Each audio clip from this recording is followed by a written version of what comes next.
David Torcivia. And this is Anthony. And this is Ash's Ashes. A show about all sorts of stuff, now in talk form.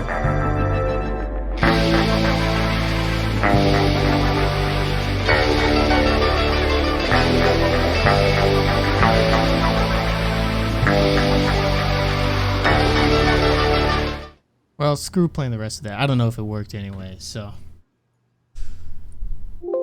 Here we are. All right, how do I pull up this Twitch thing that we're on? I'm going to send you the link. What's our viewer count at? 25? 60? It's already at over 10,000, so. Name. Okay. How's Okay. verified login code? How's everybody's nights going? Pretty good. Pretty good. Look. You know, I've had like a pretty terrible day so far, slaving away under this horrible economic system we have, and then preparing for this stream, making all sorts of fancy new graphics and whatever else. And I'm tired. Look, I'm struggling with this stream thing. To get it up? I feel like an idiot. So I'm trying to figure out this camera situation and the lighting and everything. I feel like it's an improvement from last week, but right now I have my camera. Okay, this thing, it's sitting on top of a mic stand. It's not attached to anything. It could fall off at any moment. I wish I could somehow share my visuals here. I should pick my camera up a bit more. Okay. We just pinged our Discord with 500 people. Is 12? So that's something. What's that audio that just kicked in? I have no idea. That audio that just kicked in. Oh. I have no idea. Sorry, that was me. I was loading up Twitch and it started auto-playing the first video on the front page. Nice. Thank you, Daniel. What, Well, okay. look at this. Look, I got LED lights in the background now. This is what globalism enables, that I can buy these fancy LED lights for like $15 and put them on. So I hope you all enjoy that. Look. You guys got your coffee mugs? I have a not Gatorade, but Gatorade-like product that I got with me. I didn't have any time to make tea. I know you said you made tea. No, I'm making triple espresso over here. I'm trying to stay up all night. This is a stream, baby. What do you think we're doing? We're coming in here. We're trying to go 10 million miles a minute. You know what I'm saying? We have a lot of ground to cover. This is the end of the world on our hands. And we're not stopping till either the end of the world or my bedtime tonight. We're stopping real soon. Think we're old men over here? No, I don't think so. Someone said, is this the official mustache stream? I'm glad that that was the first. Wow. Unfortunately, Daniel shaved his mustache because he just couldn't actually make it. That honestly hurts a little bit. I've been trying to grow a mustache out. This is actually a 3-week process right here. What you're seeing. That's 3 weeks. Thought about getting some Rogaine. Is that actually 3 weeks? This is more like a couple days, but it really wouldn't look that much different after 3 weeks. Hopefully by like the 10th one of these, you'll like catch up to where we're at. Thank you for that empathy. We're talking about doing like big. I might curl it. We should each have our own. Pretty long. I know. I gotta fucking trim it, because then like when it's really like this, then it just looks like I'm even more sad all the time, you know? Mm-hmm. So I gotta I really gotta fix that. Yes. I'm trying to figure out this mic placement. I'm sorry everyone. We're like still very much trying to figure out this streaming stuff. It is a work in progress. We're close though. We're close. But we're getting there. If you like our graphics package, check this out. What's up, AJ? Thank you for joining us here.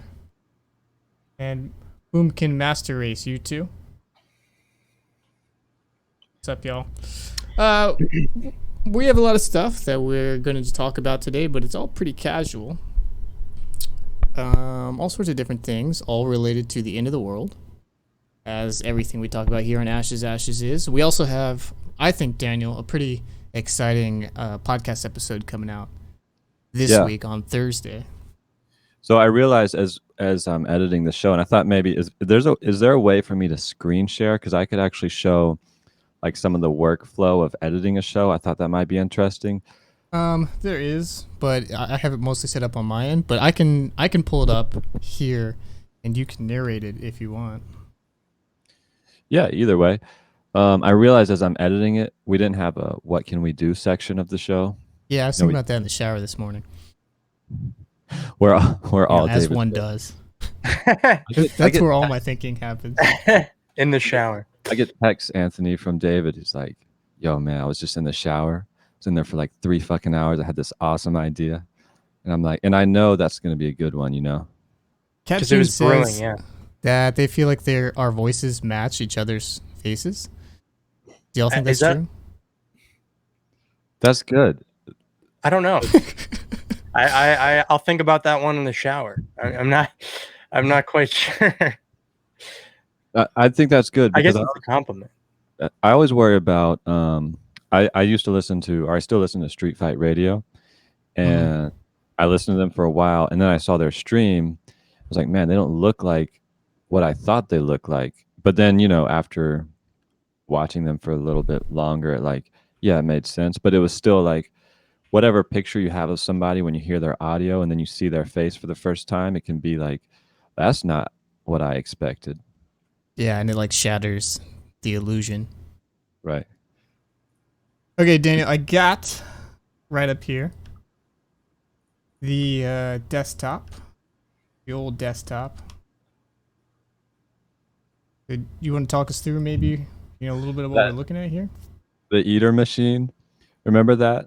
We did a episode on AI warfare about how, and like Anthony, so one of the machines that I think DARPA had like plans for, they never funded it, but it's called Eater, EATR, and I don't know what it stands for, but it's literally a walking robot that feeds off of biological flesh to power itself. And the idea one utilization of that could be like going through battlefields and just like eating up corpses. Wow. I'm looking at it on Google right now as well. Thank you. Energetically autonomous tactical robot. Thank you, Maxley. We're terrible at acronyms. This is on the tactical part. This has been cut? Like this doesn't... I see the images, but they're not working on this anymore? Or so they say? The Eater thing? Well, it officially just sort of went quiet. You know what else went quiet that I think they're still working on is, if you remember in like the 2000... late 2009, 2010, maybe somewhere around there, America and Canada were working on invisibility cloaks, and there were some like pretty impressive demos, and I saw some of them online. I was like, holy shit, this stuff's fucking wow. And then it just like went silent, and we didn't hear anything about it. And then all of a sudden, like a month ago, I saw this video of this like sort of like plexiglass material that you just like put down, and you can put it in front of something, and the thing right behind it just disappears. And you can like walk around it and look at it, and you can see through it, but like whatever's immediately in front of is like gone. And I will try and find I think I remember you posting something like that. Yeah. Yeah, it's crazy. The stuff that they have they don't tell us about, not to get too far off, track here, but like it is crazy. It's pretty terrifying. Yeah. I always think about that in general with like what a government could be working on, which I assume happens automatically, that they're just not telling people about, which I guess dips too much into like conspiracies. But if they don't have to, or I mean, just in general, like them not making any sort of like malicious thing public is quite terrifying to me. Man, I can't find this stuff. DuckDuckGo sucks as a search engine. I'm sorry. It's not a secret, but there, some military applications for microwaves, like long-range microwave lasers that just fry a human body from the inside out. Okay, y'all, I got it. Let's see here. Check this stuff The out. power Wait, you're saying of that's not a invisibility secret? has been a mainstay of science fiction. Science. Well, the money is. Who cares? Okay, let's see this. Mm-hmm. All right, and what I'm going to do is you can see the coffee mug. Step to the side there, Ben, Okay. so that light can travel around. Okay. Here we go, and Yeah. Yeah, that's crazy. That works. see that? It's like a And I can blur see the You know what, blue. if I I move can it see back the a little bit? Yeah, and There it's you totally go. gone. Now it's totally gone. Yeah, I can see, and I can see the blue words in the background. That they're calling quantum Look, let me do that. It's just frosted glass. What- You would what's be the able date of There's- this? I've seen some better demos. 29 This is company from, out of BC. yeah, 2019. That's Look at this. great. Look at company. I'm this. seeing you. Wait, Wow. I'm gonna mute this video. Here, watch this video here. so the technology is in like the cup, right? Not the plexiglass. No, it's in the plexiglass. Well, how does you it- can put it in front of anything. Look at this. So this is a piece of plexiglass. Not visible. How does it That know guy what's just walked. visible? That's Well, what it's insane. doing, so you can see how they're like very careful to put it in front of things with straight lines, and it like this part is missing. What it does is it sort of bends lights from the side over in front of it. Like that's pretty cool. Whoa, look at that. It seems like Well- it'd be, like that's a good application for like a building or like a very stationary thing that you just want to obscure what's actually there. Is that Well, supposed to? I think it only works on visible light, so like everyone would still see it on radar or infrared or whatever. Why does it look like a Oh, riot wait. shield? I take that back. It works on all that stuff too. It looks like I like Look at that that their infrared first cam. thing. That's crazy. They're like, yeah, let's make it a riot shield first. Yeah. I mean, It granted, maybe that's just the shows you demo, who, like, but the target audience of everything actually interesting somebody makes is. They're like, wow, we created this incredible technology, so let's use it to sell to police so that they can oppress people. how can But we I don't know. weaponize it? If there's like a riot shield just magically floating towards me, I think I'm gonna know that someone's behind it. I'm not gonna be like, what? They Yeah, have yeah, yeah. autonomous riot shields. What's happening? It's still wild though. Yeah. Well, so I like think if the that's the most stuff that practical- they're doing on like the morning news, you gotta wonder like the stuff that they actually have, right? Yeah, that's what I'm talking. Like shit that you don't know about. Fascist like- police could be in your apartment right now. Mm-hmm. With coated in like that They're, plexiglass. they're back there. They're waiting for me to move, so they go to the bathroom. But like, jokes on them. I've been in this seat all day working. So We're streaming for 5 hours. You know, 24-hour stream to like reveal the hidden cops in our rooms. Okay, Daniel, you want to talk us through like maybe an episode here? sure. Check this out, Anthony. So this is how we edit the initial show. This is So you Thursday's see- episode. See on Okay. the left, all the different color, like it's a whole track. One track, so one person. David's the very top pink. Yeah. Then I'm the second pink. Did you And then color you code have- this to our theme, Daniel, on purpose? Well, so I actually thought about that. Yeah. Well, as I was doing it, I was like, I bet this will match the theme. But for Looks some good. reason, I always make it some shade of orange or something, or not orange, purple. Yeah. Purple. Do you always cut it up? Are you the one always editing? Yeah, So- usually. We do it like twice. So Daniel does the first edit of the whole thing.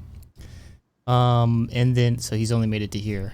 And then I do a second edit where I master the audio and then also like just listen and cut out all the stuff that he misses, or if I think there's a problem, I'll move stuff around so that it works. So we listen to every episode at least twice all the way through. Yeah. Which means, this was like 2 hours of raw audio. And so it'll be like an hour and a half, Sounds like I it- guess, when it's done. Yeah, that's I've done like an hour so far of the editing, and then Did you just not cut this, or did I just do this seamlessly? No, that part that you're on right now is not cut. Okay, you skipped it, but you were cutting over here. Like this is cut. Yeah, I just skipped. What happens sometimes? I get bored of a certain section, so you know what? Let me just go edit a different That section. sort of hurts me that you just like gave up 10 minutes into my section. Yeah, you're like, the part where you go out you're like- on a monologue for an hour. I'm just like, man, fuck when this. do I'm I moving talk? on to my part. We'll go back to What's David that? later. What's that green track?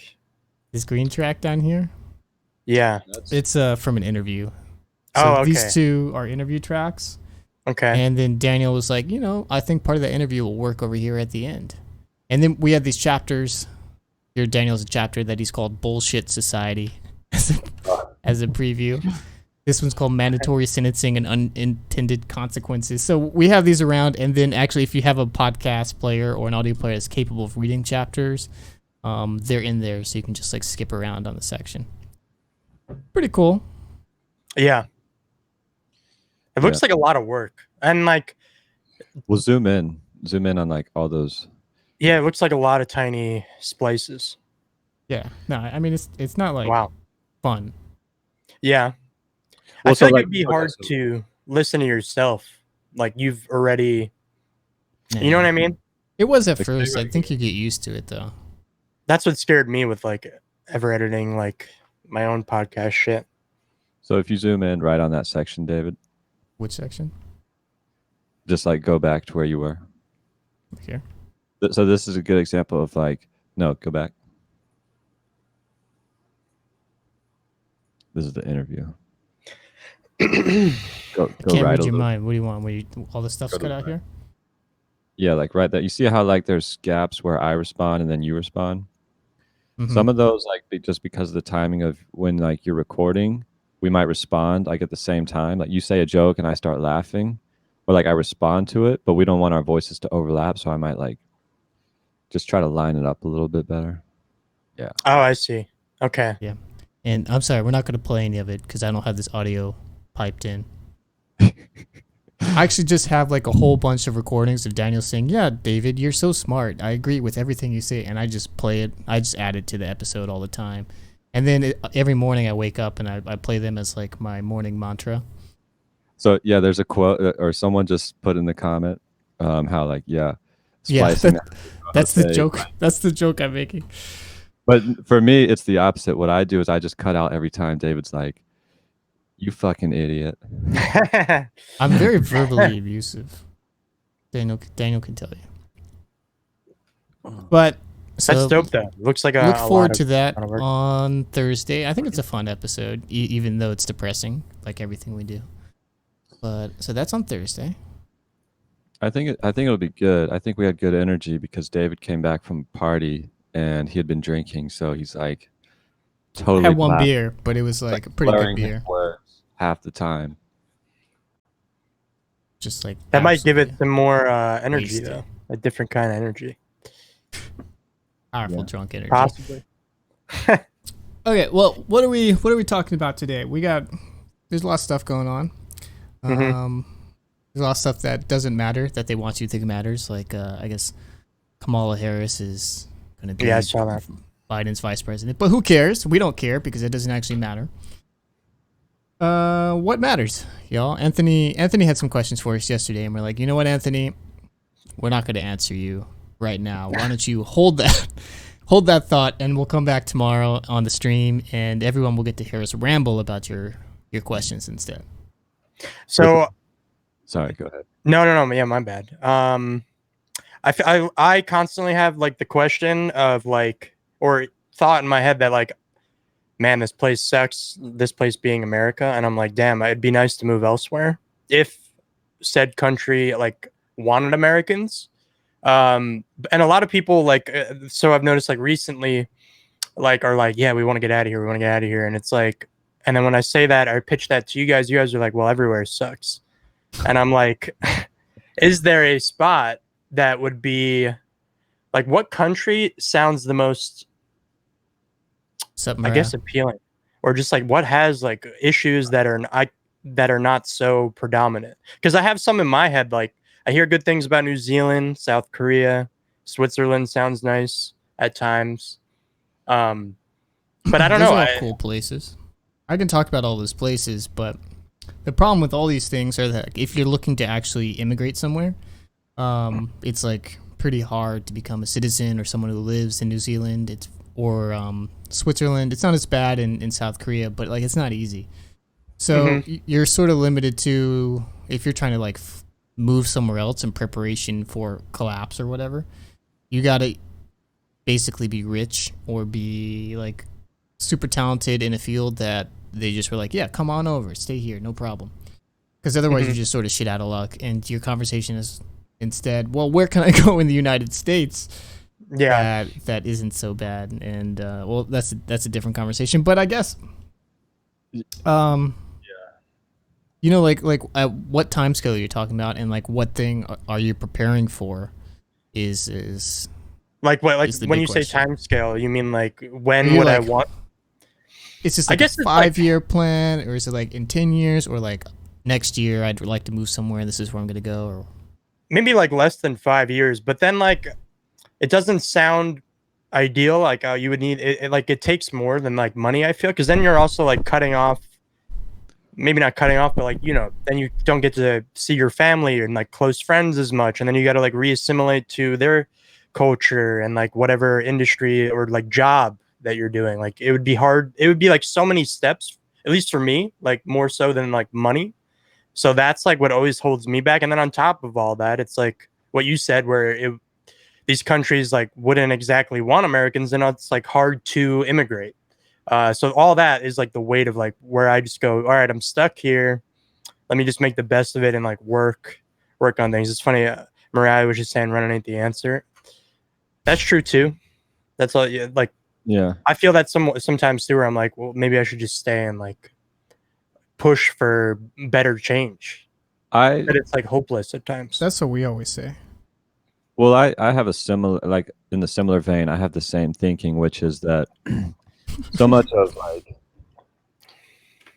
the problem of like our society, the extraction, the climate change, Yeah, that's a good point. In What- in live, I guess that's how you would say it. That if the United States breaks down, Canada is going to be the destination point for American refugees, and it actually already is sort of happening in coronavirus. We tweeted out a news story about it recently. Canadians are like sick and tired of Americans fleeing across the border to avoid it, and then they get like picked up and brought back in Lave. Cool. And like a lot of people are buying property in like New Brunswick and stuff because it gives some sort of residence capabilities, but it's I think a about mess already. Canada, Not to interrupt you, Daniel. Go back and continue the thought you were saying. well, what I'm trying to articulate is that like so much of our global problems today is because we've commodified land, we've commodified housing, and we've displaced people from their roots. Like, for instance, rural agriculture and rural towns have been abandoned and gobbled up by industrial agriculture because farmers can't pass the land on to their next generation, partly because of rising land prices, but also because, let's face it, like farmers' children's move to the city to find better work or whatever. And then you have, so I was just listening to Citations Needed, their recent episode on housing and like HGTV and like house flipping, and how we this idea of housing as a commodity where it doesn't really matter who lives there, it doesn't really matter the neighborhood or like a person's connection to place. All housing is a commodity that can be shaped and changed by people, outside of that community.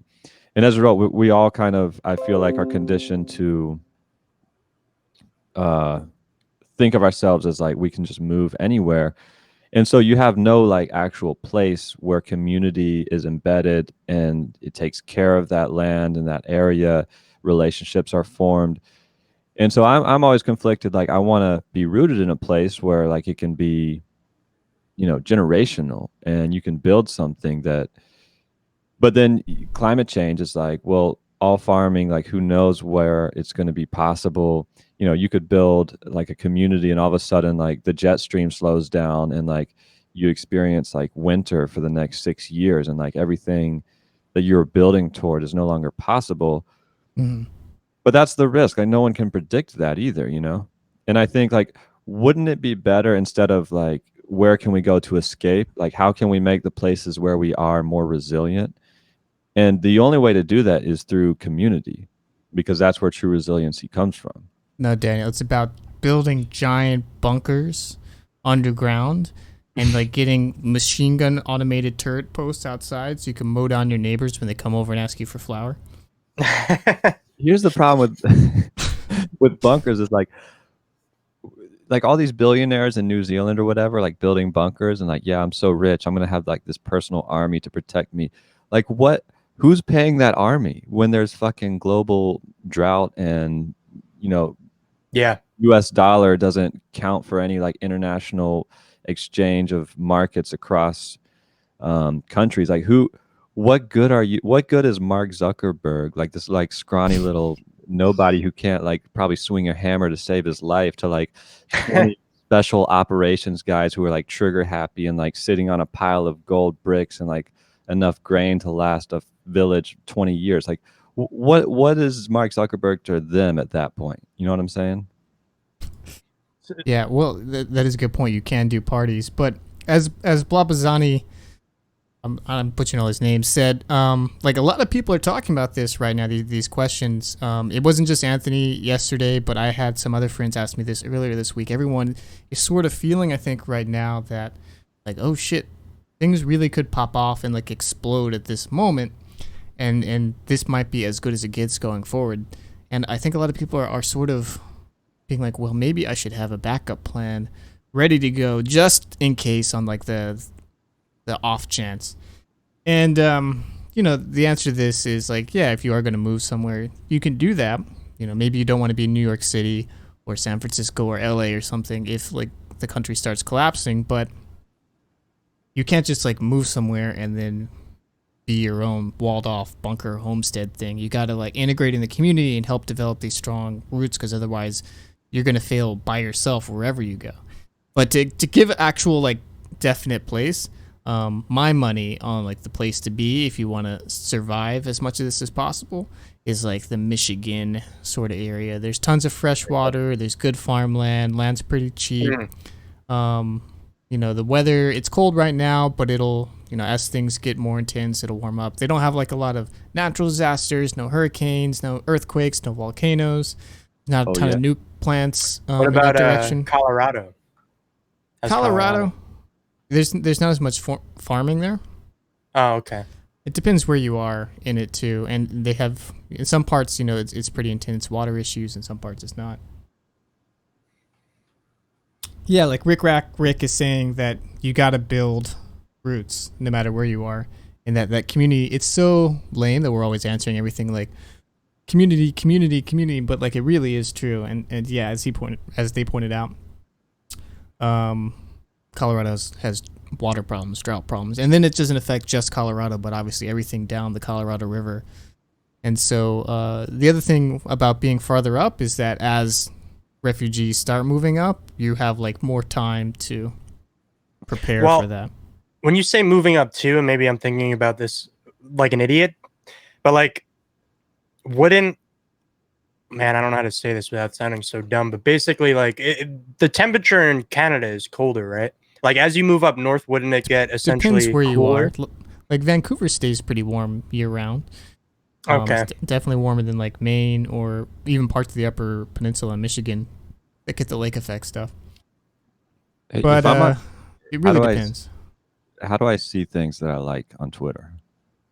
On Twitter. Oh, you got to go to your profile, and then once you're there, you'll see a likes on the right side. It's like a tab. Do you see it? Thanks, Rick. Well, part of the problem is my camera is blocking my view because it's like right in front. Oh. We got to Yeah. help Daniel out with this. Twitter setup, rots man. your brain. Daniel's like an old man when it comes to technology. I saw this cool tweet. I wanted to share it, but I'm trying to. He's like, I think I'm gonna give up. But Oh, you know what? I think I pull can go to- pull your I- phone out, copy the link, and like send it to me, and I can. or, pull yeah, it. I can go to your likes too. We're looking up Daniel's Twitter for him because he's a 1,000,000-year-old man. Is it About was Vermont? by Disaster Pending. It was like an article series of art of like the geographic history of rivers. It's really Oh I yeah, might have just found it. the wandering maps. yeah. Yep, you- I found it. Here, I'll I just posted I'll in pull our the thing. wandering map. You found it before me. It's so Put it in the embarrassing. Discord. Yeah, Well, I I'll- just I'll pull it Control up F here. and then typed in disaster. Cool. This is cool though. Damn, you print Will them out as a my- map. Oh, cool. It loaded up as a Discord thing. Wait. Oh. eh, Shit, hide your social security, David. Too late. It's already been stolen so many times. Yeah, so this is a meander that's it. map. And so, naturally before we started trying to control rivers with the Army Corps of Engineers comes in and they build levees and they try and make sure that they emphasize river flows a certain way. The river used to be different every single year. So you'd have these, they would map it year by year and show you where the river meandered that year.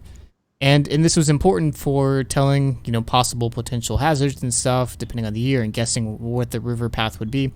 But also, what it meant is because you had all this flood area here, that all these places that had these old riverbeds in it would have these, like, super rich river deposits.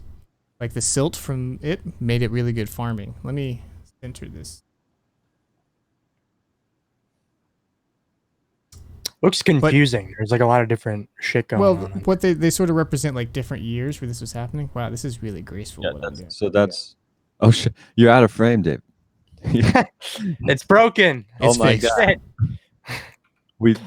So that's how What's this up, thing. fan of pins? All a lie. It's all a big lie. Damn it. Well, so now that we like control the river and we don't let it meander like this in a lot of places, it means all this like valuable farmland that used to be on the edges that would get flooded. And I have a Sharpie pin right now. Fan of pens. Is no longer getting this like fresh new silt all the time, so it's dramatically worth less. And when the floods do happen, they're much worse because of that. Well, this is a lot of these are like 1800s. Yeah. Like all that is one river, and it's just different Yeah, this is the Oh, there's Mississippi, the- like different paths of it. that it has taken over time. They're pretty cool. The maps look cool. I don't know if it's in this article or not, but they talk about, how rivers as living beings, living organisms, Mm-hmm. has been like an indigenous mindset for a long time, and like how violent it is to dam it, and like I think looking at this this picture just like brings it to life for me. Yeah, to see like, oh yeah, they actually do move and live and breathe and stuff. Hey, speaking of, you were talking earlier about, I guess people going to bunkers and like everyone feeling like something might happen soon. Mm-hmm. Mm-hmm. A lot of people are getting guns. Do you know anybody that's getting guns? A close family member of mine who's spent their entire life being anti-guns actually just bought a gun today.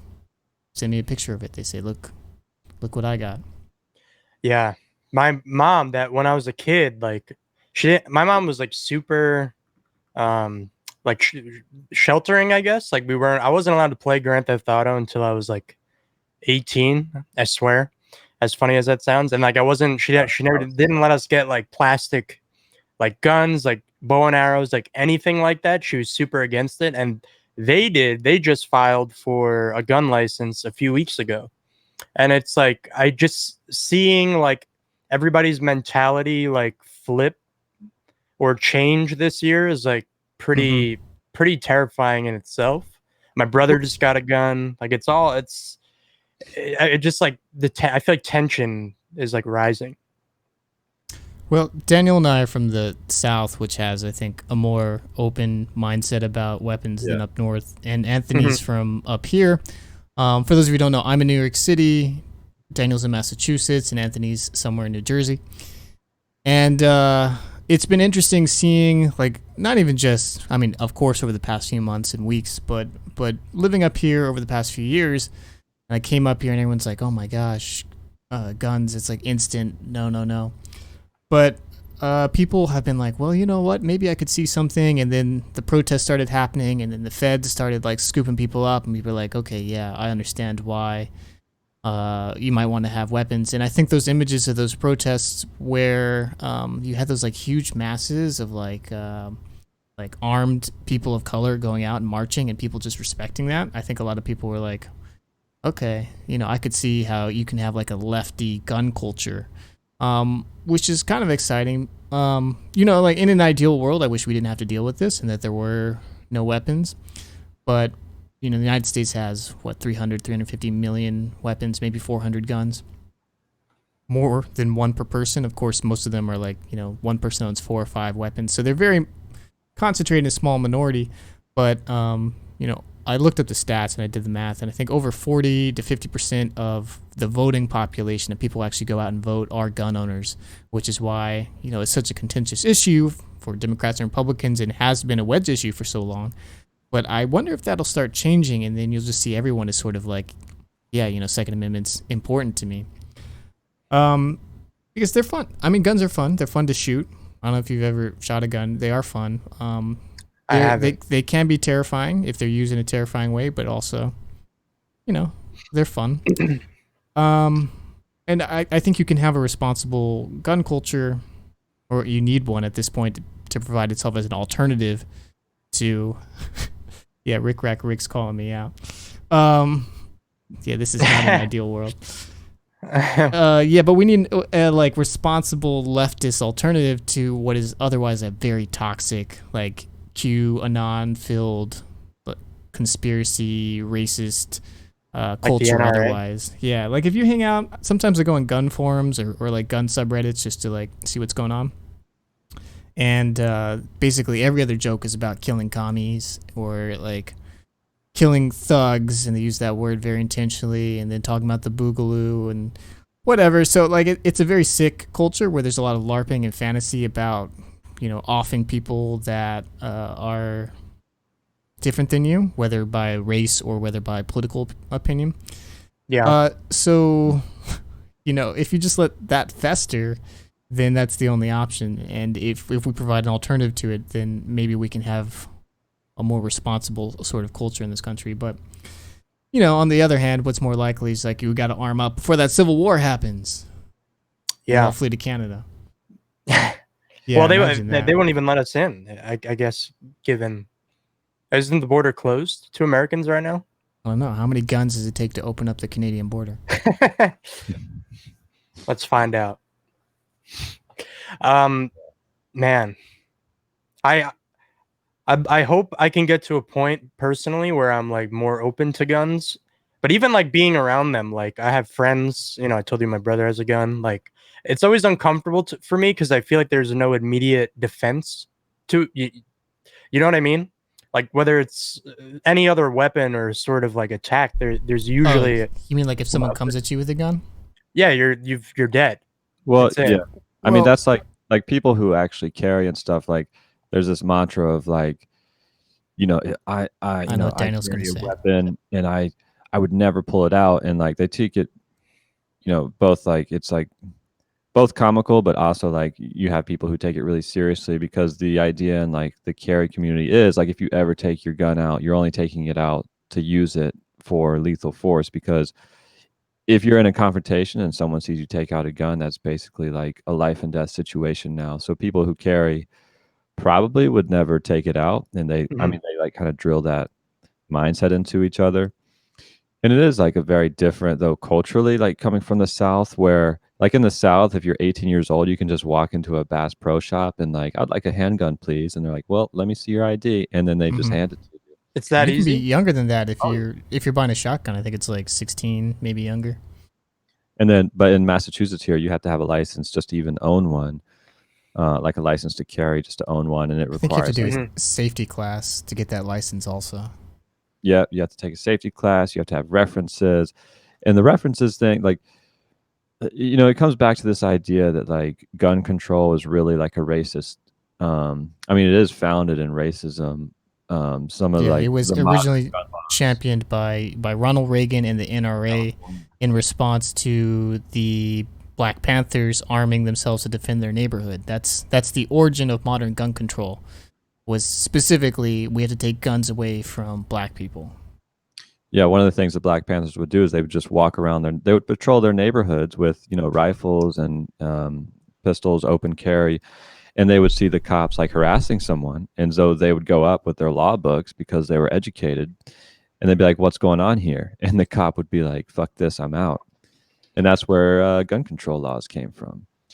And then like up here in Massachusetts, yeah, they have all these controls, but it's like, how are you supposed to get a gun license when you have to send references to the police department, and they can just reject anyone they want? Yeah. Only certain people are going to have access to that.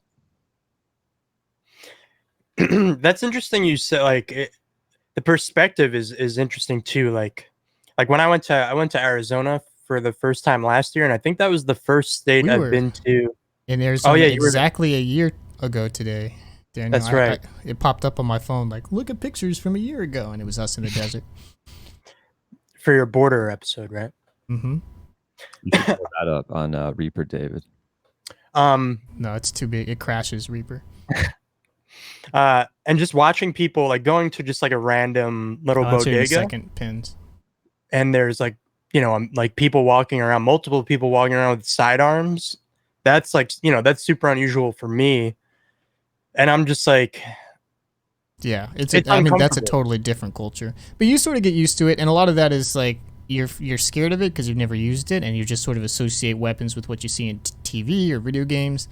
Yeah. And they're like scary, honestly, to even like pick up and touch, but you get past that. Real quick, I want to answer Fan of Pin's question here. The question is, do you think that there's valid uses for guns other than shooting people? And I don't know if shooting people is entirely a valid reason. It can be, I guess, feel like it's under the the right reverse. circumstances. The other things that people, I mean, there's skeet shooting, which is fun. You just shoot skeet. It's like playing duck hunt, but in real life. That's fun. There's the sport shooting where it's just like, how accurate can I be at, Vinny, at like a distance, can I zero this in at like 500 meters or whatever? That's pretty cool. It's very similar in that respect to archery or something like that. And then, of course, the main use for a lot of places is hunting.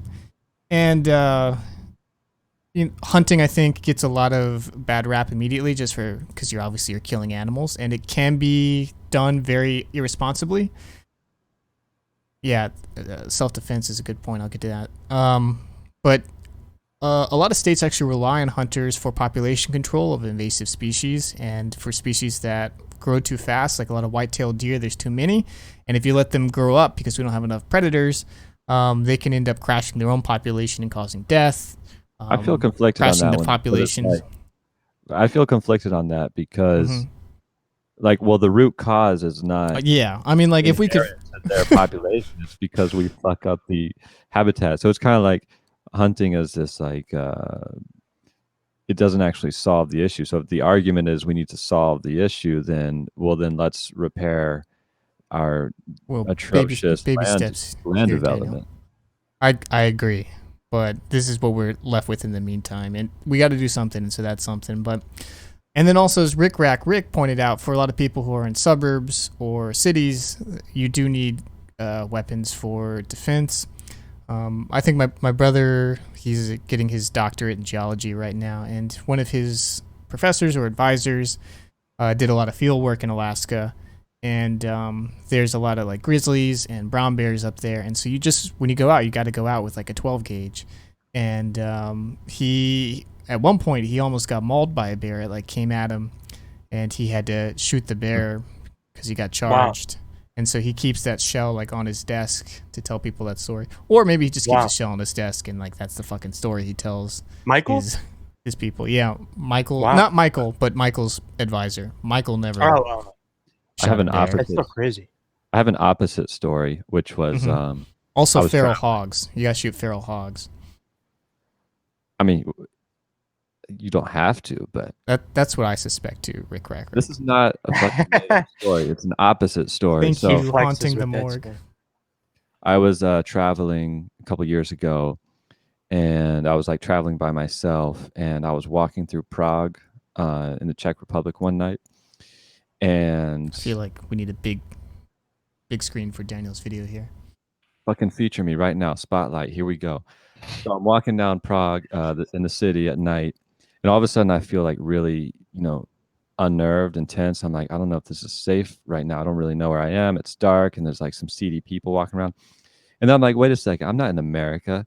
No one's carrying guns around here. And then I just felt like totally safe. But then this backfired on me because like a week later I had hitchhiked to Austria.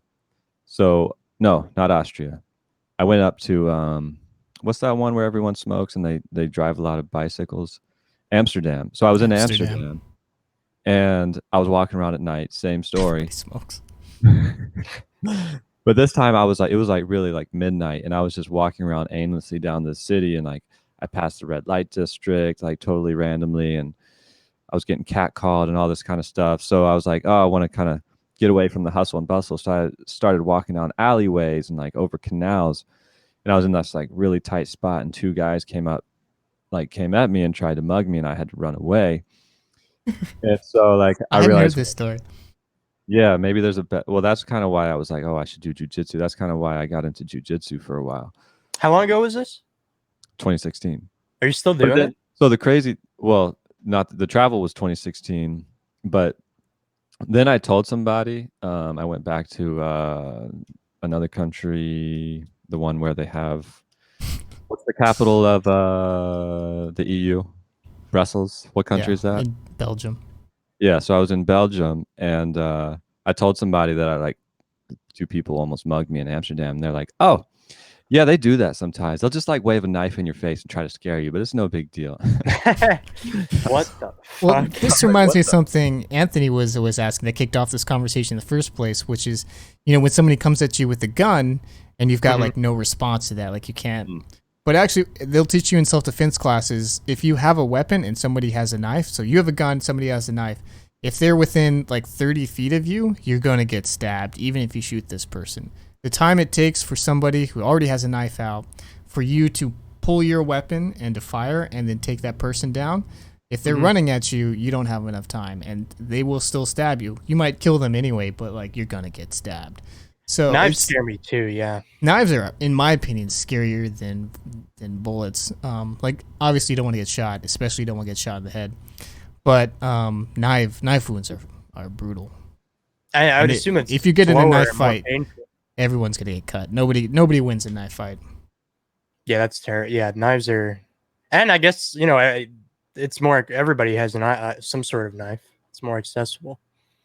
Yeah, So it's except definitely terrifying. New York bans everything. We ban like flip knives. We ban concealed carry weapons. We're not allowed to do anything. But weirdly, even though all these bans happen, I get on my notifications on my phone several times a week that somebody was stabbed or somebody was shot nearby. So like, strange. Doesn't work, I guess. Oh well. we should have just made like murdering illegal. I guess that would have fixed it. It's like a giant band-aid. Yeah, Rick Rack Rick. That zone of defense. You can still take them out, but you're gonna get stabbed. You're not gonna come out clean. So a lot of most self-defense classes are actually classes that teach you how to run away, and you only Yeah, I fight mean- if you have no other option. So like Daniel, good job. You don't need your jujitsu. You need to just keep on working Well- on track. No, exactly. Well, the funny thing is, I should have run away sooner, but I was still like in my mind, I was like, oh, I don't want to embarrass myself. I still want to, like, I felt a lot of pressure to like still maintain social norms as I'm like, oh, these guys are coming at me. You know what I'm saying? Mm-hmm. Which was really interesting to me to feel how ingrained like decorum is. But anyway, Good job, no, I was Jasinski. gonna say, yeah, in jujitsu, like there's a lot of people who are straight up, they're extremely good fighters, and usually the better they are, the more cautious they are Yeah. in terms of self-defense situations, because they know how easy it is not only for someone who doesn't look like they can fight to absolutely have the skills to beat you, and there's always someone better than you, but also like it doesn't matter how skilled you are at self-defense or anything, like someone hits you in the back of the head with a bottle, and you didn't see it coming, you're dead. Yeah. Matter. Yeah. That street fights in general are just like always. If you just like get one of you gets dropped and lands your head, like hits your head on the concrete, that Yeah. could be enough in itself. Well, that's the weird thing about the human body. And I guess sort of not just the body, but like civilization in general or society, which is at the same time, it's like incredibly resilient and you can't believe the sort of stuff it can recover from. And then also like it's so fragile that just the smallest thing can like end it. Which I think is like the dialectic of our time where you see on this show, we always talk about all these cracks and stuff like, oh yeah, this could end society, this one could do it, and then we have all these like black swan natural disasters like the pandemic or like a solar flare or all sorts of things that could just like destroy everything completely. And then the system itself like wants to rip it apart all the time, but somehow it's like still able to hold itself together. Yeah, drunk fights are the scariest because not only do you not know what they're going to do, but they also will keep on going way longer than they should. How do you feel about sometimes I see some like being in like a little urban city here in Jersey, like, and sometimes I feel inclined to like step in and like try and break it up, but then I'm like, I feel like that like that could escalate it, or just It like can. I mean, then I'm like, so So- I just never get involved. I talked to somebody about this because I did something stupid where a couple years ago I was getting gas at a gas station, and like I saw like outside the gas station this guy was like basically like abusing a girl, like he like hit her in the head or something, and they were arguing, and I just like went up and was like really aggressive, I was like, what the fuck is going on, and like all this stuff, and like then she ran away, got in her car and left, and then I just like, oh okay, well that's done, so I just walked into the gas station to go about my business, and this guy like followed me in and was like, hey man, what the fuck, you don't get in someone's business like that, and then I got mad and I was like, what the fuck's wrong with you, and like all this stuff, and then he's like, I own this gas station and you're coming up in my place and all this, and I was like, we finally like we stared at each other, and I was like, well, I'm just looking for the bathroom. He's like, oh yeah man, it's back there, on the right. But I talked to a friend of mine, and he was kind of like, you escalated the situation, and like you made it more dangerous, and like a better thing to do would have just been to like calmly approach the situation and just say like, hey, is everything going on, is everything okay over here? Mhm. And not giving someone a reason to like. Well, this is, I think, a good point. You took sort of like the cop approach, where like if you'd been a police officer, they would have walked up with a gun and been like, or at least the hand hip gun thing right there. They're like, is there a problem? But that's, I think, because that's naturally how we learn to approach these types of situations, because that's the only example that we see in media or in like day-to-day life. Yeah, because no one ever teaches how to properly de-escalate situations. Yeah. Like there's not a class in high school, or like we don't go to courses, or there's not like a social community center that teaches us how to do this properly.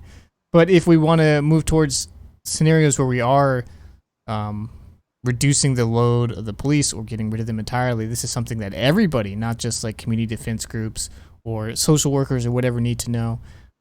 This is something everybody needs to know. And a lot of people do pick this skill up in various ways. Like if you work as a cashier or you work in a bar, especially, you sort of learn how to do these de-escalations by just trial and error. But at the same time, you're also sort of protected by the air of respect people give to being in institutions that are like a private company.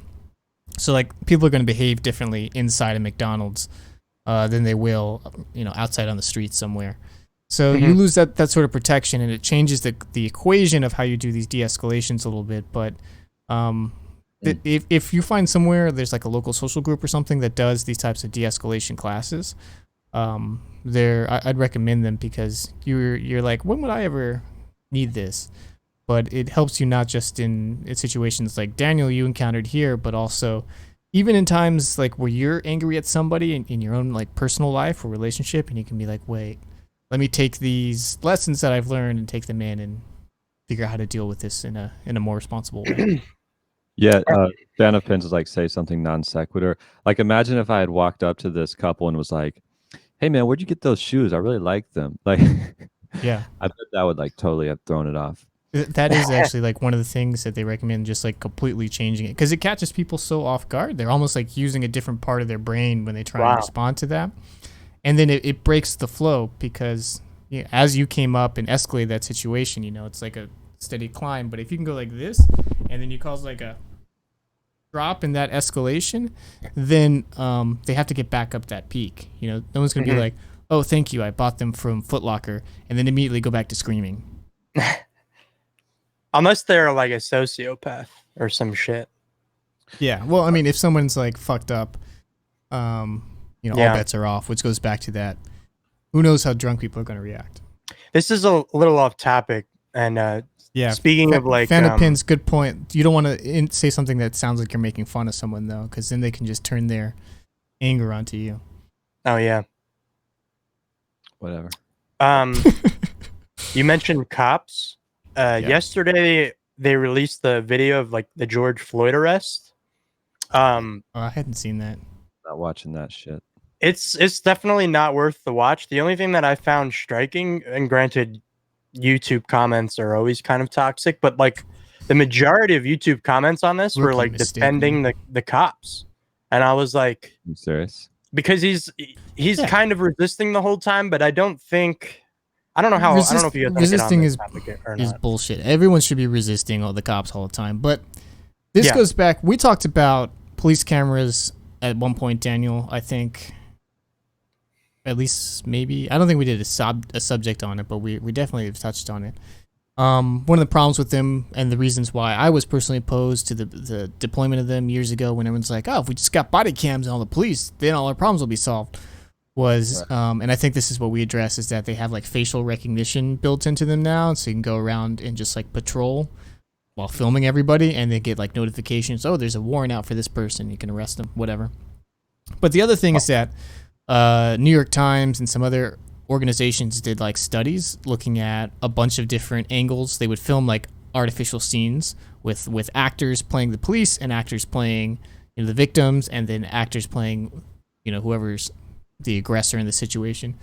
And they would watch them played back from the officers' body cams, and then they would watch them play back from like neutral camera positions they had placed around. And the police body cams end up looking incredibly misleading in almost every scenario they did, and it makes you sympathize with the police in a way that normally wouldn't. So they work out actually in a lot of ways to the police's benefit, even more than you would expect, which is why you'll see a lot of times, like when something happens, the police will come in, confiscate all the cameras around the area, take the recordings, and then only release the body cams. And that's exactly Are they allowed why. to do that? I mean, Yeah, they can do anything they want. I'm Man. just thinking, like, I haven't read like why that is, but it makes sense in the fact that first of all, when you're looking at it from the cop's body, you know, cam position, everyone's looking down on them. So you're already feeling like everyone's being aggressive. Number two, you can't see what the cop is doing. So like, let's say like theoretically, let's say a cop flicks somebody off, and then all you see is some guy turn to the cop with like an angry face, you know, like, what the hell are you doing? Yeah, You don't actually. really see what they're responding to. And then Yeah. they can just cut the video and just show you the part they want to show you without the lead up or anything. I think there's also something like empathetic too about seeing something from someone's perspective. You sort of subconsciously put yourself in their shoes. And could you imagine if George Floyd had a body cam?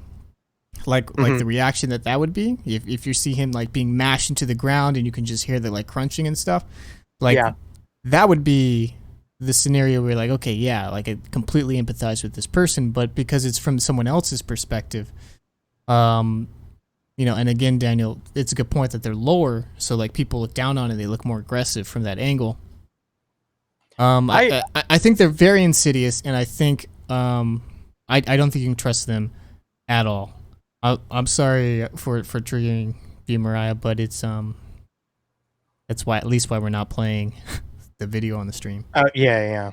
I just from the only thing that I really bothered me from the jump is like I feel like no matter what comes within the video itself, the fact that cops were ever called on like a fake dollar, like a fake $20 bill, is something like we shouldn't live in a world where cops should even have to be addressed to a situation like that. I have conspiracy theories about the real reason of why this stuff happened, but I don't know if I'm gonna discuss them on stream. If you want to hear my conspiracy theories about this, you can come join us in the Discord, and I will maybe share them here. But I don't want to be on video rambling about should I link the conspiracies like Discord? this. Yeah, you can feel the. I got this. You can Okay. look at. No, I got this. We Oh, can Anthony also already set like beat a you. bot up that will like do it every. Nightbot has a function where every like certain like maybe 15 chats, it'll like automatically pop up. Well, it's there, and maybe it'll get out of me, but probably not tonight. It's good though. I worked on it for a while with a friend of mine, and there's some interesting things. I don't think everything is as simple as it appears. I mean, the crime is. You're the crime. talking about the conspiracy on it? About the connection between George Floyd and some of the police there. Well, it- there's that one conspiracy. Sorry to come back to it, but there's that conspiracy right now of like some guy in Canada who like basically went on a killing spree in a fake cop car, and then the Canadian police won't release anything about it. And they've a lot been of releasing stuff. I've been on that, and what it is probably that this guy was running drugs for the RCMP, which is the police, the Canadian police, Right. and was a paid informant for them. And then, well, I don't want to guess about his motives of why he snapped, but he was definitely doing illegal things for the police, and which is that's why he like burned his house, and that's why after they burned his house down, or after he burned his house down, they just bulldozed it completely, destroyed a lot of evidence, and that's an interesting case. I don't remember what his name is, but there's a bunch of documents that have come out about it over the past just 2 weeks that really provide a lot of illumination. If you just look up RCMP shooting, there's not a lot of spree shootings in Canada. You'll find it. It's interesting. We need a conspiracy hour. We need to do like a midnight stream where we just talk conspiracies. That'd be a fun one. That would, yeah. I can get my conspiracy buddy. I got a buddy I do conspiracies with. We just like text each other things back and forth. Yeah. Ooh, that's good. Ashes, ashes after dark. Ugh. It's midnight here right Where now. is everyone? Where are you fan of pins? I know we usually talk pretty U.S. centric. We try and get perspectives and conversations going on outside of it. If anyone's in Belarus, tell me what's going on over there right now. Oh, Belgium. Oh, we got someone from Belgium. Ireland, North New Belgium. Jersey. Blabazani, is it true that Belgians consider the Dutch muggers? California, Scotland. Wow, everyone's all Wow, over the that's place. cool. Thank That's you, kinda cool. all of y'all staying up late in Europe to watch this. We appreciate you. In our defense, we do try and story. set up the podcast to come out in the morning for y'all. So I usually stay up to like 1 or 2 in the morning here, so it publishes on time for y'all. Well, Yeah, we stay- not necessarily. What were you saying, Daniel? I said, did Blabazani hear my Belgium story? Is it true I that think he was I here. liked Brussels. Brussels is? I do not like Brussels. Really? I liked it. Oh, Daniel spent a lot of time in Morocco too. Yeah, I was like 2 months in Morocco. Do you have a favorite place you've been to, David? I mean, Daniel, or both, actually. I think, well, for me, it was Morocco. Morocco, it's just, yeah, I don't know. Morocco just really grew on me because, like, I had a terrifying experience going into the country. I was just, like when I was doing the traveling, I was very like a naive like person who was just like a finance educated, like, oh, I want to go travel the world. And like coming into Morocco was just really like I got off a boat from I took a boat from Spain to Tangier, and like I got off the boat and like already people were telling me I don't have the right passport. I like try to walk away, and like there's like fucking military guys with rifles like patrolling the streets, and then like some guy tells me he'll take me to the hotel, but he literally, the moment I get off the boat, I am sent on this like wild goose chase for my hotel where like this guy takes me to like 10 different vendors where I realize this is like a common thing to do to tourists in a lot of countries, not just Morocco, but what they do is, you're a tourist, you have money, so they give you a guide and you're supposed to tip them, and they take you to places so that they get kickbacks from the shop owners, whatever. It's fine. I don't think it's really a scam. I mean, I just, because it's the tourists that are really It's a scamming the scam. country, Well, yeah, it's a scam, but it's also not a scam because your dollar goes so much farther. Yeah, I mean, it's like the guy wanted $10 to have like given me a tour, and I was only mad because I wanted to go to my hotel, and like I didn't know where I was, and like people were like a kid threw a shoe at me, which is like Why? because I was a fucking Why not? white guy walking around their city, and like it has a long history of French colonialism, and Like I can't imagine. I forget about these things that you can go somewhere and just immediately. I guess I'm privileged, I guess, to be here because I've only left the country like once or twice, and I haven't really experienced. I totally recommend it, but traveling is where I definitely like learned a lot of my privilege. Just seeing, like, especially in Morocco, where I had a friend whose family member was, again, living in France, and she couldn't leave the country. It was illegal, because her Wow. passport. And it's Mhm. literally like it's a 30-minute plane ride. At some point, I would love to do an episode, Daniel, on like the way France, which pretends to be so progressive, and like equality. What is it they say? Fraternity, equalite, liberté, or whatever.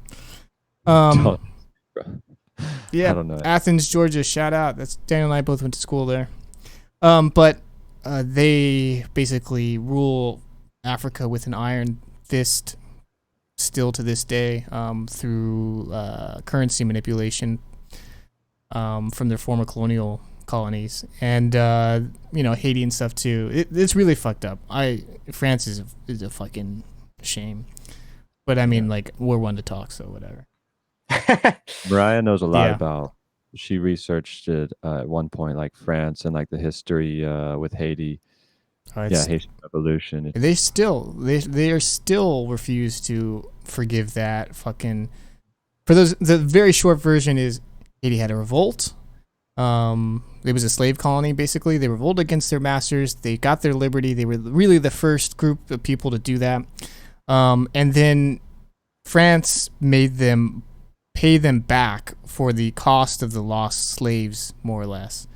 And so this sum, they like paid a lot of it. It like bankrupted the country. They're still trying to pay back the rest of it, and it's like billions and billions of dollars. And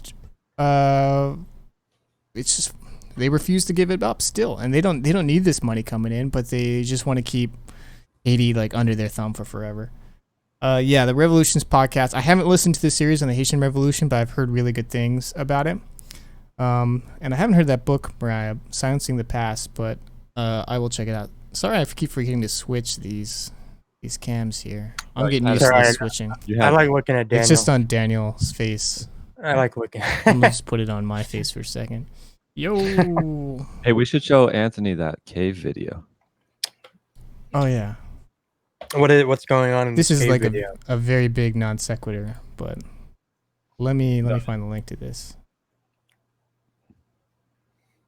Have you If ever, we're just have you ever been sharing stuff. spelunking? Pull up that book that Mariah is recommending in the chat as like a visual. Well, no, I'm pulling up the cave video. Where do we post it? We can't do double screens on this stream. I thought this thing was high tech. We could, We're not we can there yet. do- We're not there. We can do lots of streams. We have the technology, but I'm not gonna do Man, it. there's so many. I gotta get more of these books on my Kindle. I'm still slowly growing. I gotta get that Golden Gulag one on there. Okay, here Yep. we go. Oh yeah, brother. Yeah, I remember. Oh, Make the volume a little bit lower, just a little Yeah, bit. I'm gonna turn it down. Yo, if anyone out there, if our volume is terrible, please shout it out so that I can fix it. Okay, so this video is something that I made. This is not the original music for it. I used other music, and it was copyrighted, so they cleared it. This is from 2011. That's Unlisted links, so good luck trying to find this. You can zoom in up there and see if you can find it. This is me and Daniel when we're little babies going caving in that doesn't Petty even John's, look like you. Georgia. Where's that mustache? What was this cut in? Windows Movie Maker? Sony Vegas, bro. Ah, fuck. God This was damn it. this was a caving trip that we went on. This is like an original GoPro, so it looks all crappy. And we like, this cave has like a big loop. It's a pretty big cave. It's got like 13 miles of passages in it, or something like that.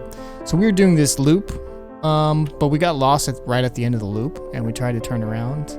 But this girl, she sort of flipped out at the end of it, and we had to backtrack because we weren't positive about the route forward, and we didn't want to get lost, and she freaked out, and she would only go backwards. Also, so this This is is terrifying. This is one of the few caves that we used to go to that would actually flood if it rained. So you'll see probably in a second. Yeah. One of the guys like swimming basically through water. So like, Yeah, it's And it called had- a worm tube. yeah, it had rained like the day before. So this is only 2 hours of the trip because the battery died. There's Daniel just hanging out. Look at him. See that mud? Look at that mud. You're not claustrophobic at all? I guess No. not if you're doing this. This is our friend John. Yeah, this.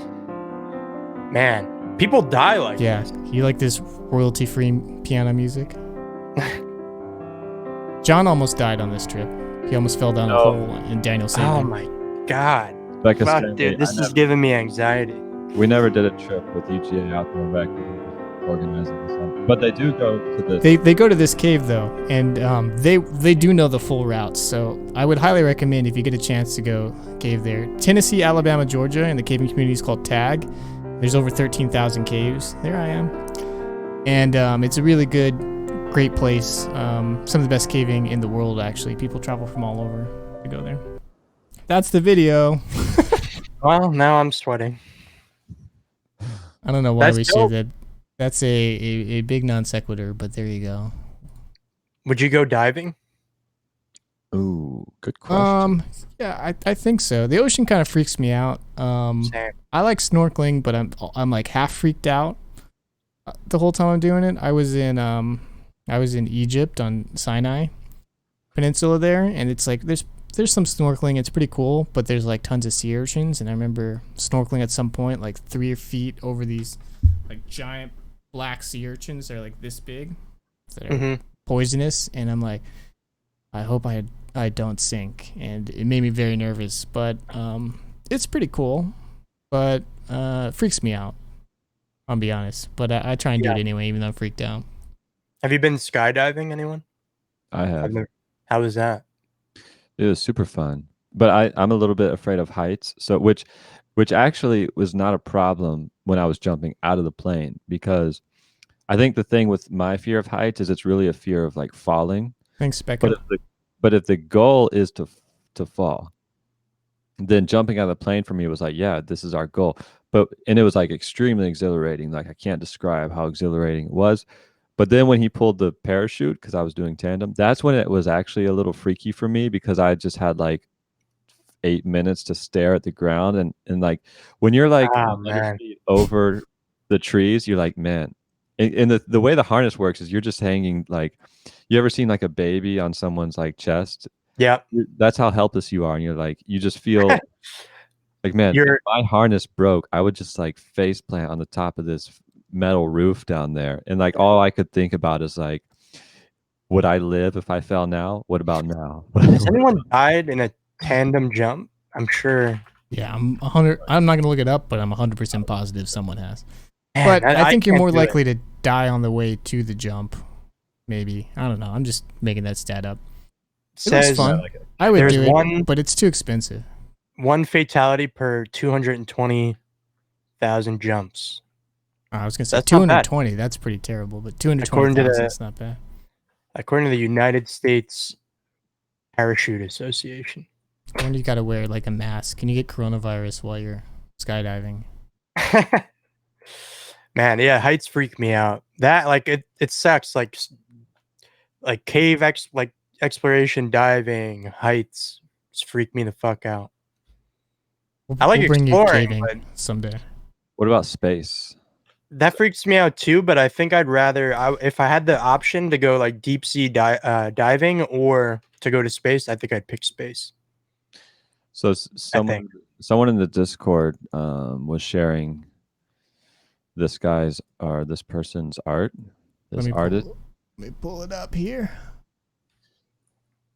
What? Yeah. So, what do you guys think? Like, if there's this like thought experiment, which is, So this is called speculative biology, which imagines fake aliens based on different biology.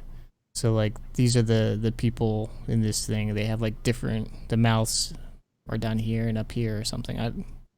Whoa, that's like if some alternate reality life, basically, or just Not life even on alternate another reality, planet. like a different planet. So finish your thought, Dan. Wow. I just had to explain what we're looking at. yeah, it's like imagining like a different planet with different I don't know, characteristics, and then imagine like a different species that might have could have evolved on something like that, and like the different lifestyles or whatever. But it made me think about this thought experiment, which is the question is, That's dope. if humans were ever visited by aliens, extraterrestrial life, are they more likely to be hostile or peaceful? I know the answer, so I'm not gonna cheat. But can we know the answer? No. We I would can't know. assume. You want to get like ontological I feel like with it? if they're super advanced already, I would think that they would be peaceful. Actually, I don't know. Well, my private pet theory that I hope is true is that like all the space aliens are space communists, and that's why the governments of the world won't tell us about them. But That's that's my weird. private But theory. then, like, we lose. Like, wouldn't we just benefit from having? Wouldn't our society across the globe benefit if we came Puffy clouds. to meeting like another peaceful existence? I would assume we would benefit. We would share resources. I don't know why we would be so. I mean, humans, I guess, are stubborn and selfish by nature, but I think I'm thinking too far into it at this point.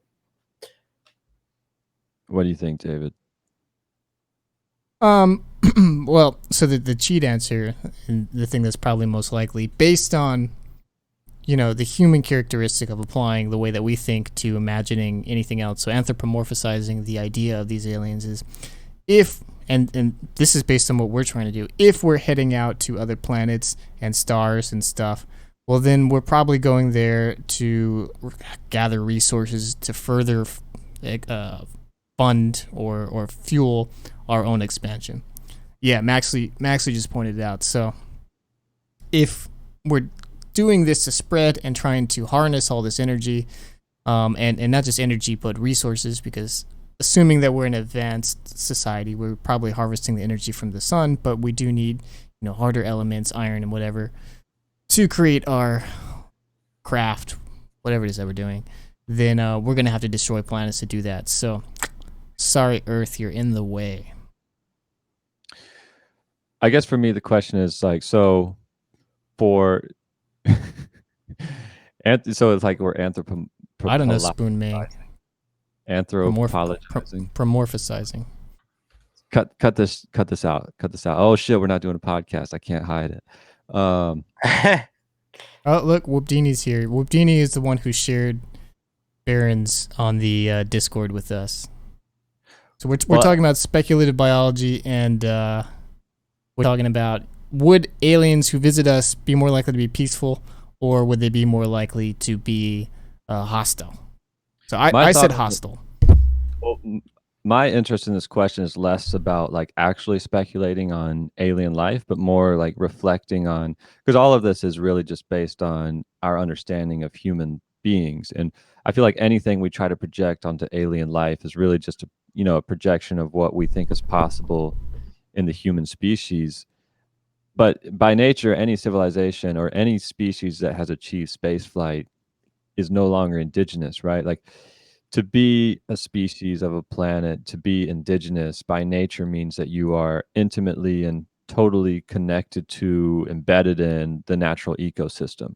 Your whole life, your activity is all part of a long chain of adaptation that involves not only balance of resources, water comes in, water goes out, energy comes in, energy comes out, but also like the adaptive habits and behaviors of every species around you. Like we talked about in our sound episode, how literally species on Earth, and most of them have evolved their voice to fit into a very niche like bandwidth in a cacophonous sound of just orchestration of noise that's coming from around them, trying to fit into that.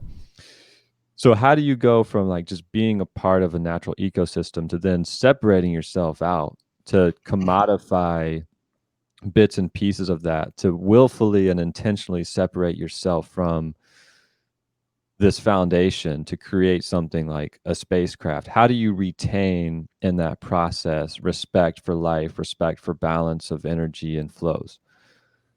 Human beings are obviously I think that's a good terrible. point. Yeah, I mean we're super terrible at it. That's a really interesting angle. I want to address some questions people or comments people brought up. One, yeah, mining space rocks is definitely going to be easier, but if you're like doing things on like a truly galactic scale or like solar system wide scale, then chewing up a planet and spitting out whatever you need, like if you need hydrocarbons or something, grinding up Earth seems easier than grinding up asteroids or whatever. So I could see it happening on like just a scale where they don't even see you. Like when we quarry something, we don't care that we're blowing up ant colonies when we do it. But the other thing that Whoopdini pointed out is that if we go back to the idea of the Great Filter, are you familiar with that? The Great Filter's sort of the question: if we have all these planets and stars that are capable of supporting life, then why don't we just see life everywhere?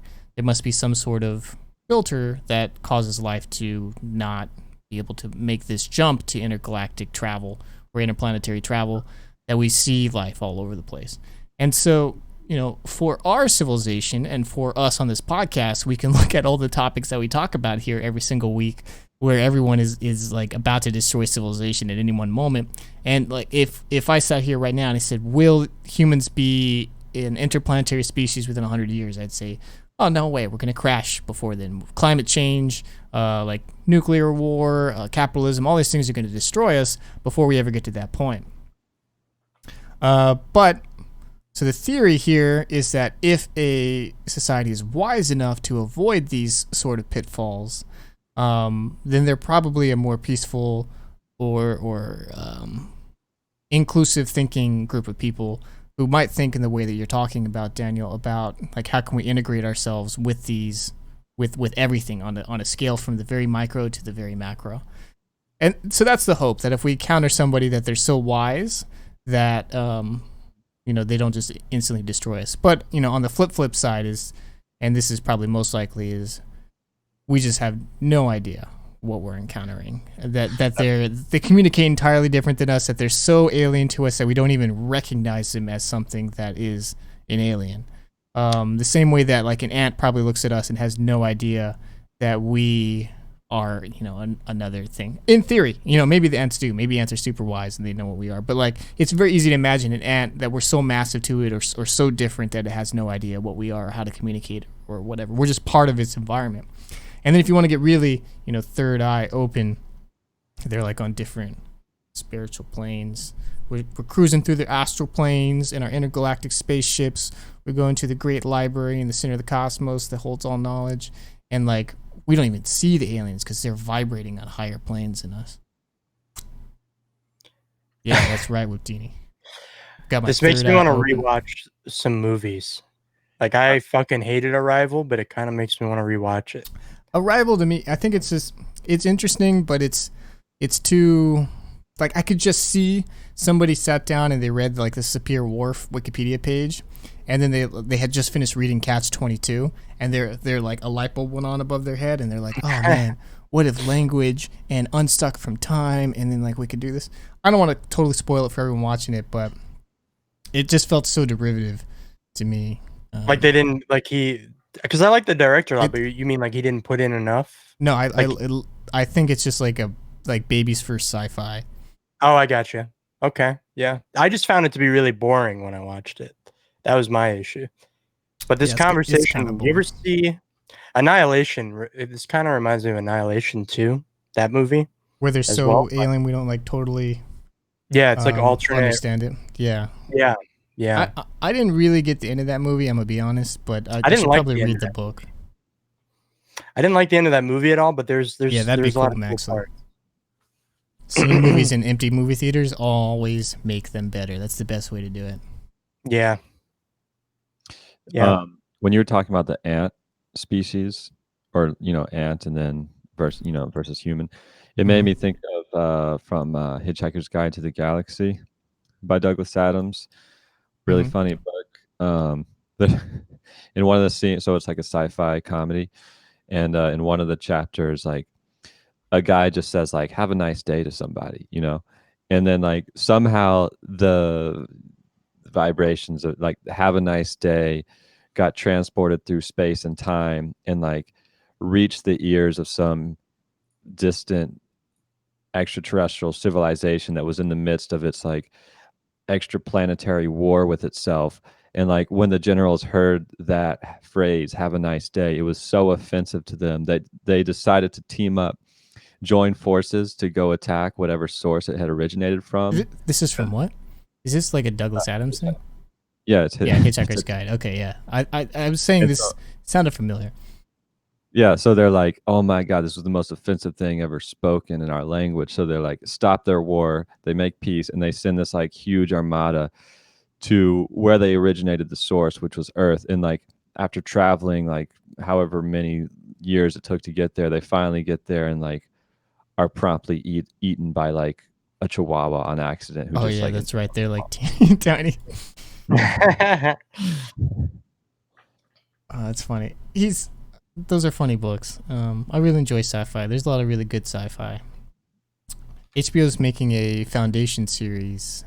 Oh no, not HBO. Apple. Apple's making it. One of them's making Foundation. I'm terrified it's gonna be terrible.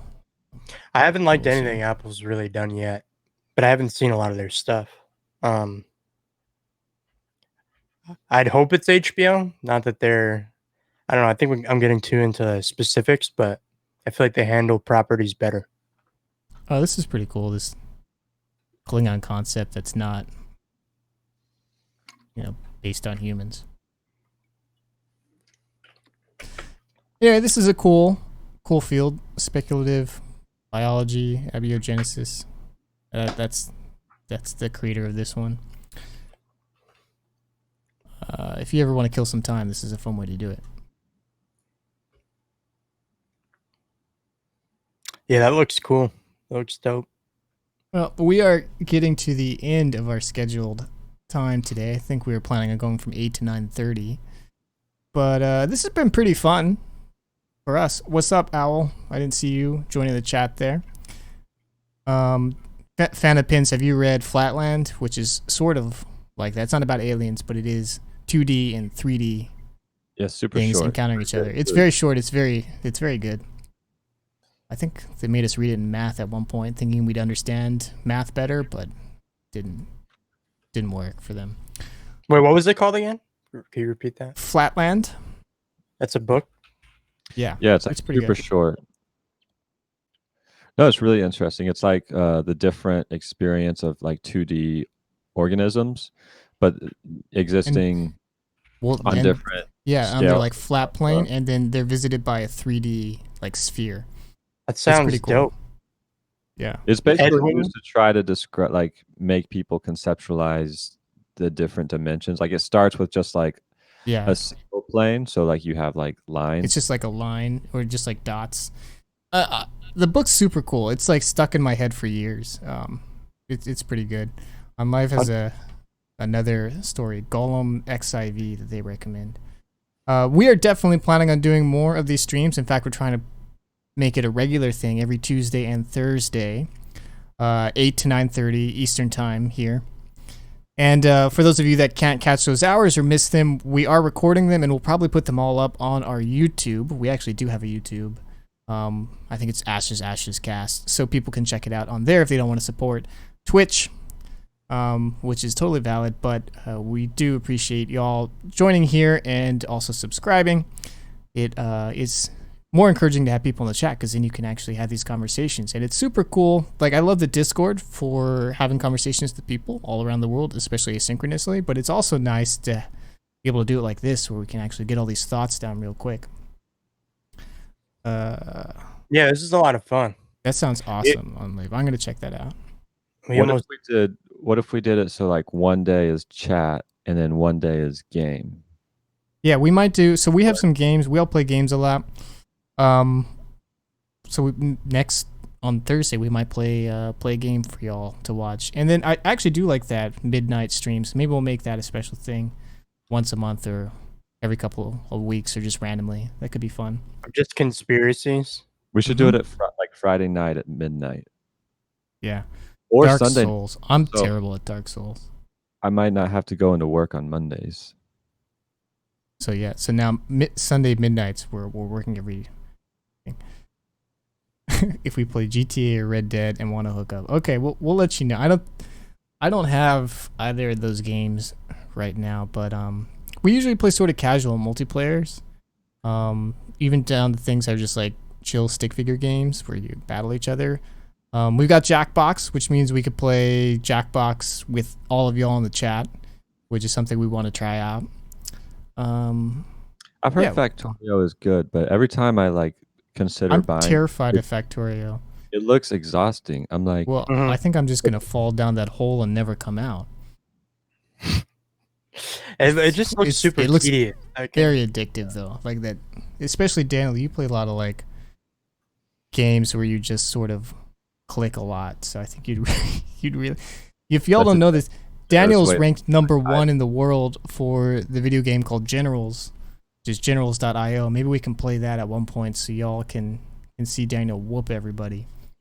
well, I like sometimes I hit the first, but they changed it up so that like you constantly drop in the ranking if you don't play every day. So I'm like only like 40 right now or something like that. The former world champ. And oh hell. He's falling on hard times. Bow down, peasants. Thanks, I'm gonna download that. Maybe we'll talk about it in the stream. What, Factorio? No, that short story he was talking about. It's about a supercomputer that Golem. becomes sentient and then gives sermons.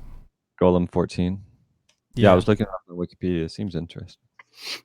Reminds me of the Isaac Asimov 2 short stories. The first, the one about the entropy. yeah, there's that. There's like a first question and a last answer or something like that. Yeah.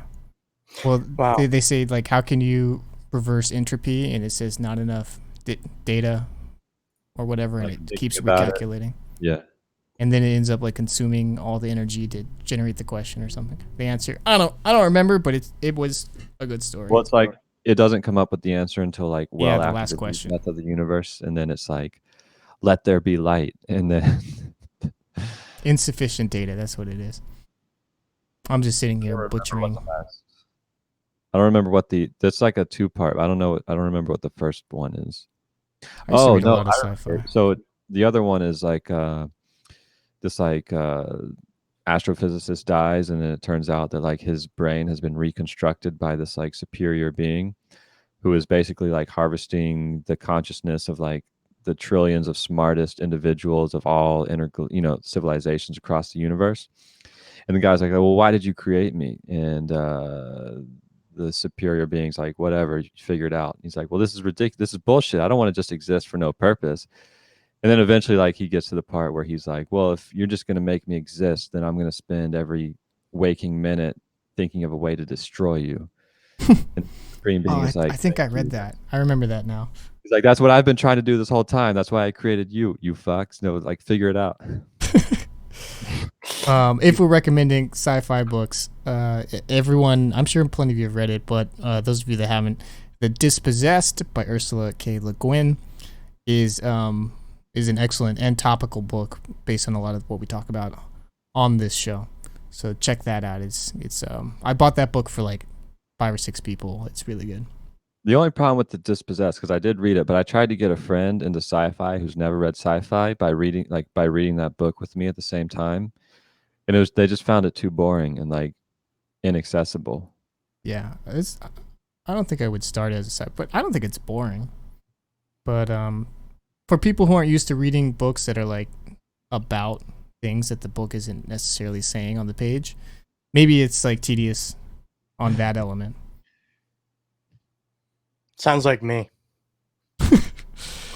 Kind of sounds like. We got Anthony reading magic books right now. He's reading Manufacturing Consent and then a book about magic. So Yeah. open your third eye, everyone. Soon to be more. Keep it going. No, I haven't. Too many book recommendations. Post them on the Discord. We'll check them out and we can talk about them next on Thursday. Well, a couple days from now. Do we have outro music yet? We have some sort of outro music. We have. I'm gonna play these just so people can see them. This is our technical difficulties screen.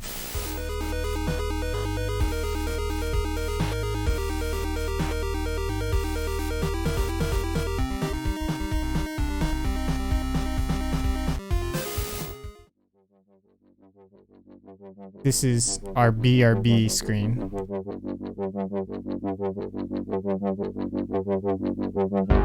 It's all about the DVD bounce.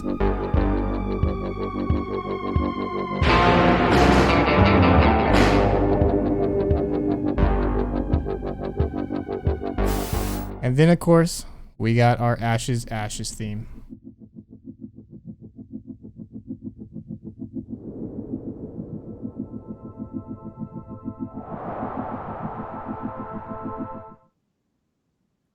Anyway. Bye, Oops, everybody. What am I doing here? Man, I was vibing. You just cut me out of the vibe. I don't have the audio hooked up on those yet, so this is still a work in progress, but we're looking forward to making it better every week. And thank you for everyone for joining us. We'll be on the Discord in the meantime. Look out for a new episode on Thursday. And we'll be back also here on the stream Thursday night at 8. So we can't wait to see you all there. See ya, everyone. Take care. Get some sleep, you insomniac people. See ya.